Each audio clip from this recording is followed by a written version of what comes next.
there. In this video I just want to talk about Adobe Spark. Now the other day I saw some students who were going through the process of creating a video.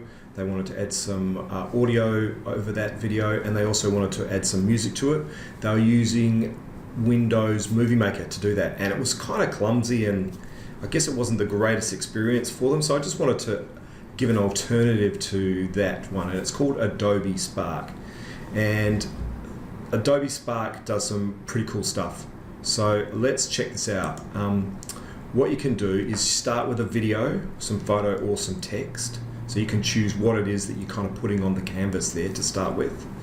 And then that's great as well, so you can have an introduction. So for them, they would put their video in. They can then crop the video, so you can see here you can move the video around so that it's smaller or to the actual video that you took. You can add more slides really easily, add text to those slides, put the slides in whichever order that you want to put the slides in, and then you can select a theme. Now the themes are really cool, they make the transitions really nice, so you don't have to think about a lot of that stuff. It's just quick and easy to pick a theme, and it makes the presentation look really professional. You can then record a narration over the top, just like these students were trying to do. So record your voice over the top, and of course music. You can add music. There's inbuilt music, or you can add your own music to the track. You can preview your video anytime, see what it looks like, and then of course once you've previewed it and it's looking great, you can share it in a number of ways. Because you've done this online, it's then very easy to share the link to that video, or to share it on social media platforms and share it with other people. So that's just a brief overview of what Adobe Spark can do. So the kind of project that I just showed you was a video project. If you go to spark.adobe.com and log in with a free Adobe account, which you can create the first time that you go there, over in this plus sign here, there's three kinds of projects that you can create with Adobe Spark. I just showed you a video project, where you put a video in or an image and talk over the top of it. You can also create kind of a web style kind of page that scrolls really beautifully, or a social media post, just a graphic that looks really great. So let me quickly show you what those look like. All right, so here's the page that loads up here. We can give it a title, so I'm just going to call it technology, and we could give it a subtitle if we like, a passion. As we go down, if I hit the plus sign here, I can add a photo for that page. And what I really like here is you can upload your own photos, of course, or you can just find photos as well. If you've got photos in these areas, you can grab them as well, but you can just find photos. So we could look at Surface Pro, and it goes searching in Flickr and other places like that for images of a Surface Pro, for example. So I might want to choose that one there, and then it puts that in the background. So now we can start writing the story here. So when we add in each step, you can either add a photo in, you can add some text in, the first time, etc, etc, etc. And with that text comes a little bit of editing as well, whether it's heading or whether it's a block quote, and you can put that in the middle. You can actually attach stuff in there as well. So and the next one here, we could put a video in from YouTube. We could put a button in that's a click here kind of thing as people scroll through this. A photo grid or a glide show. So they're both great ways to look at pictures. So I'm just going to add a few pictures here. 1, 2, 3 pictures. And I'll click on save.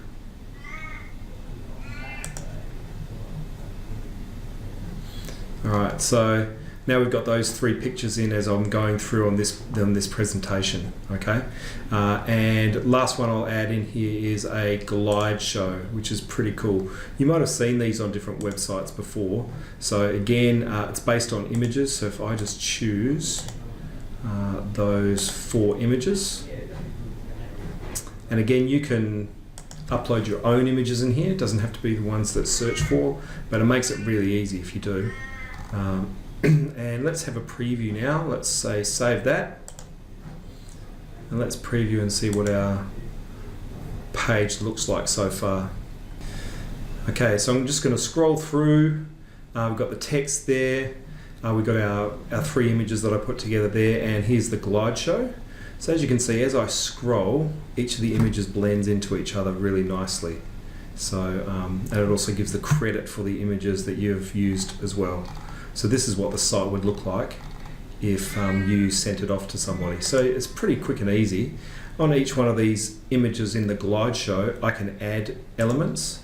So I can add some text or a photo, a button, click here, or I can even add a video in there if I want to.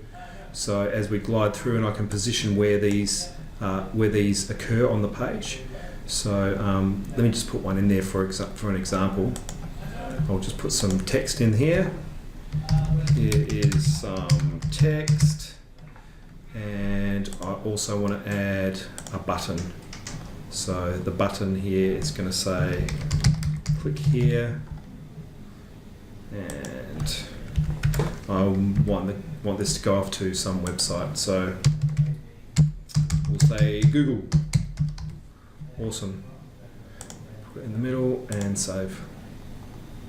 There we go. So if we preview that now,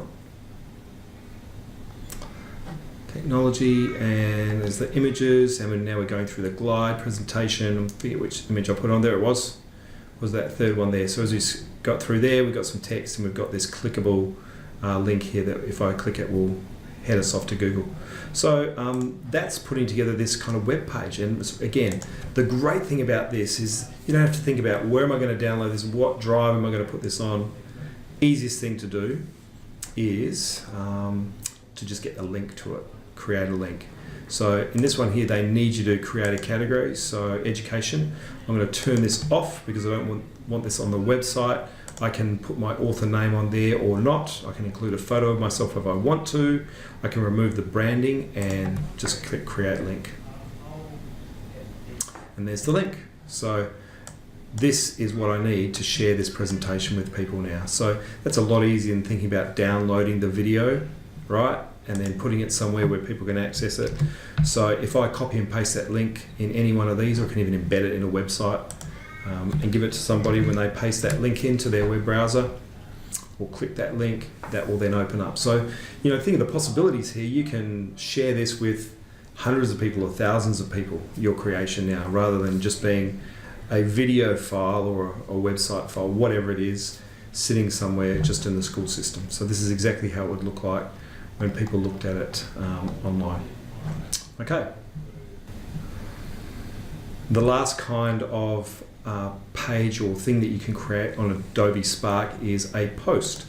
So if I hit the green plus button there,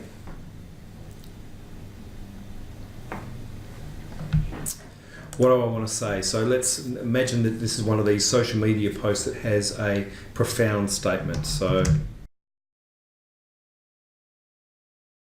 you can put in some quote as long as you want it to be there. I can pick a size for this thing now, so whether it's a Facebook post, an Instagram post, all of that sort of thing, and I get all of these options now for what I want this post to look like. Okay, so we can start with different filters. It started with just a random picture in the background as well, but if we want to, we can replace that and add a different photo. So if I can add a photo in here, and the same thing, I can find photos online. So I can search for technology. It's giving me all the results for technology. So let me just choose this picture here, and then that will add that photo to the background here that I'm using. I can replace this one here as well. So click on that one that they've already got, click on replace, and we can replace it with that one there. That's more like it's about technology. There we go. We can do some adjustments in there as well. So in our design phase here, we've got lots of different filters and different ideas for the way that you might want this to look, and all kinds of different things. So let's say we want to choose that one. With the layout, I can get different margins, grids, so I can have two at once. I can have a photo at the top and a photo at the bottom if I want to. You can see that there's a lot of different options for the way that the page is laid out and what happens to each of those.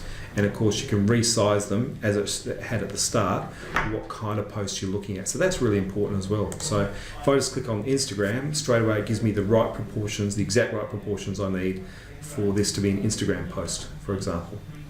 Then I get some palettes, so it gives me some different color options, and so I can pick one of those that I really, really like. Let's go for that one there, or that one there. And background, so I can apply some filters to the photos if I want to, apply colors, all that sort of thing. So if you mess around with all of this, you'll see that you get lots of options for creating something that would be really cool. So I can choose a simple color in the background if I want to as well.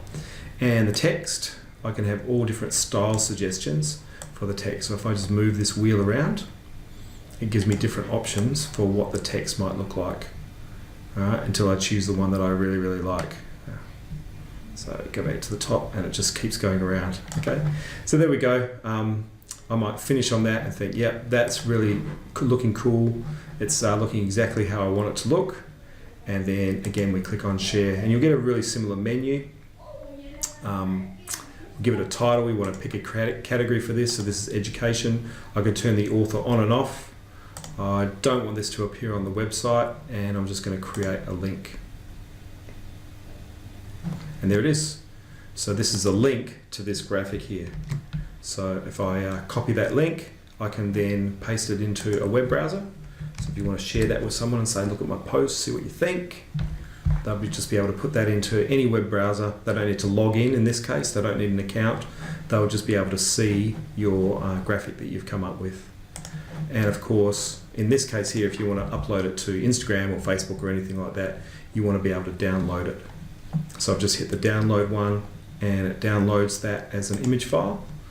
And then I can click and I could open that and be able to share it from there. So Adobe Spark is really, really powerful. It allows you to do a number of different things, and check it out next time you need to use one of these different ideas.